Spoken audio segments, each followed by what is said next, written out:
Началось. Молдавия идет на Россию. Такого уж точно никто не ждал. Большие претензии с Молдавией. Майя Санду готовит изгнание «Газпрома» из энергетики Молдовы. Она поверила в себя и идет теперь против самого Путина. Власти Молдовы приступили к фактическому выведению из строя основного оператора газовых сетей страны. Но это еще не все. Таким образом, в Кишиневе надеются выбить из молдавской энергетики российский «Газпром», дочкой которого является «Молдовагаз». Противостояние может обернуться тотальным энергетическим блэкаутом для Молдавии, однако эти риски власти игнорируют. Они в таком положении пошли на Россию. Но то, что вы услышите по ходу видео, перевернет все ваше представление о том, что сейчас происходит.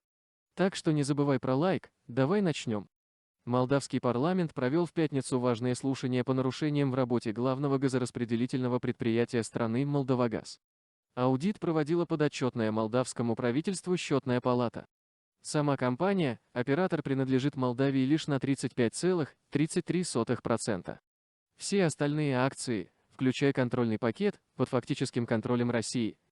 44% у Приднестровского госкомитета по управлению имуществом. При этом молдавская сторона имеет право назначить по линии правительства главу ООО «Молдовагаз», сейчас на этой должности Вадим Чебан. Но тут случилось нечто иное. Основных интриг вокруг российско-молдавской компании две, и обе связаны с долгами Кишинева Москве. Первый касается почти 8 миллиардов долларов долга за газ, потребленный Приднестровьем. В деловых отношениях с «Газпромом» непризнанная республика считается частью Молдавии, а потому и долги за потребленный регионом газ должна платить молдавская сторона. Последние, впрочем, считают это разводом, но отказаться от обязательств платить за этот газ не могут, иначе придется признавать независимость Приднестровья. Второй касается долгов уже собственной республики Молдова, правобережной части страны. По подсчетам «Газпрома», Кишинев задолжал около 800 миллионов долларов за потребленный в 2011-2021 газ. Претензии на этот счет российская сторона озвучила осенью 2021 года во время обсуждения нового контракта на газ с правительством Молдавии. Находящаяся у власти команда Санду эту задолженность не признает и, наоборот, обвиняет «Газпром» во вранье и попытках приписать республике несуществующие долги. Дальше уже страшно слушать. Как такое вообще возможно? При этом Кишинев не скрывает раздражения ввиду своего миноритарного участия в стратегически важной для Молдавии компании. Распространенная точка зрения в молдавском правительстве, что русские облапошили молдаван еще на заре становления газовых отношений. Якобы, переданная Кабмином в счет уставного капитала молдавской стороны в АО «Молдовагаз», газотранспортная инфраструктура стоит намного больше, чем посчитали в 90-х, а потому и долевое участие Кишинева в компании должно быть значительно выше. 1,5 года назад стороны пошли на компромисс и договорились провести аудит документации «Молдовагаз». По договоренности, аудит должна была проводить внешняя независимая компания, однако молдавское правительство в последний момент поручило его подотчетной счетной палате. То доклад и обсуждал молдавский парламент в пятницу. Мы подходим все ближе к самому главному. Задолго до оглашения доклада приближенные к власти эксперты и журналисты анонсировали, что документ будет скорее на руку молдавским властям, а не их российским оппонентам. Заседание парламента подтвердило этот прогноз. Как и ожидалось, аудит выявил нарушения в работе газораспределительной компании. По мнению проверяющих, за годы работы руководство компании допустило необоснованные затраты на 816 миллионов леев.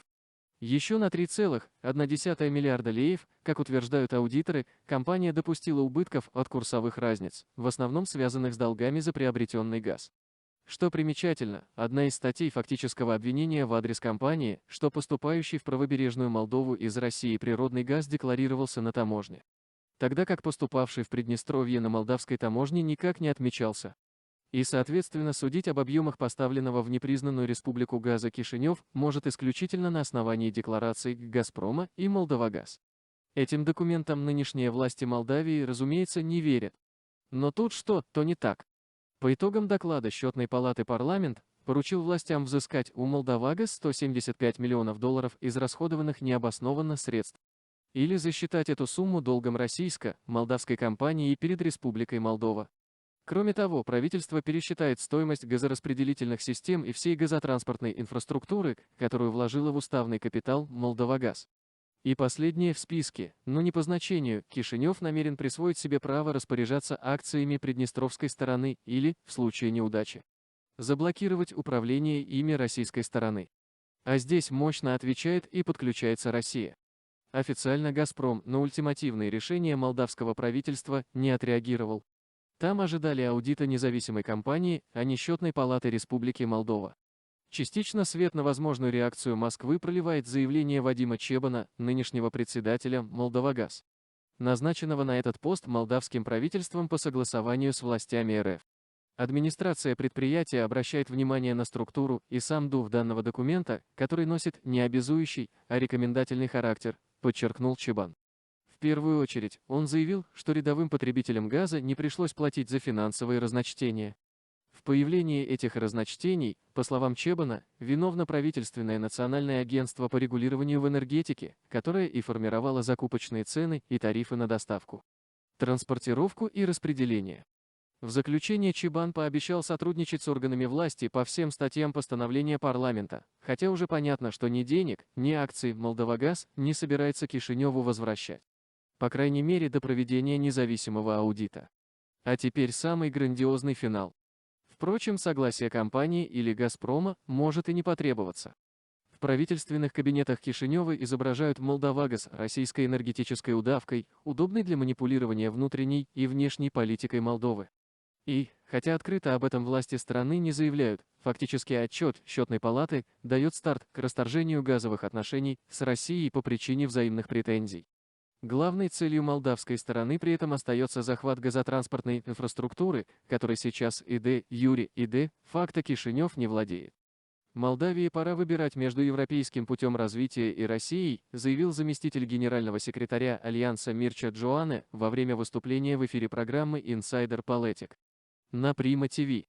Джоане, в недавнем прошлом спикер Румынского сената и кандидат в президенты страны, напомнил, что Молдавия является партнером Альянса уже 30 лет. Мы уважаем тот факт, что это нейтральная страна, как это прописано в ее конституции, но для нас нет безразличных стран, сказал он, подчеркнув, что если Молдавия хочет оставаться одной из беднейших стран Европы, то ей стоит оставаться в сфере влияния России. А ежели жители страны хотят выбраться из бедности и создать себе и своим детям более достойную жизнь, то им надо срочно сближаться с Европейским Союзом. Функционер Альянса несколько раз повторил, что Молдавии пора определяться и переставать бояться России. Последнее заявление, наверное, стоит расценивать как обещание неких золотых гор, по аналогии с Югом, ведь их совсем недавно тоже послами вырывали из орбиты Москвы. Чем это закончилось, мир наблюдает в режиме реального времени. Но вот теперь точно все. Напомню, что еще в феврале глава российского МИД Сергей Лавров говорил о том, что Запад хочет превратить Молдавию в еще одну антироссийскую страну, во-первых, потому что они смогли поставить во главе страны, с помощью довольно специфических, далеких от демократических методов, женщину, президента, которая просто хочет вступить в альянс. Имеет румынское гражданство, готова к объединению с Румынией и вообще готова практически на все, что угодно, пояснил тогда министр. К слову, недавний опрос, проведенный Молдавским исследовательским институтом ИМОС, показал, что более 60% молдаван считают, что их правительство контролируется из-за рубежа. Из них 59% уверены, Кишинев находится под контролем Вашингтона и Европейского Союза.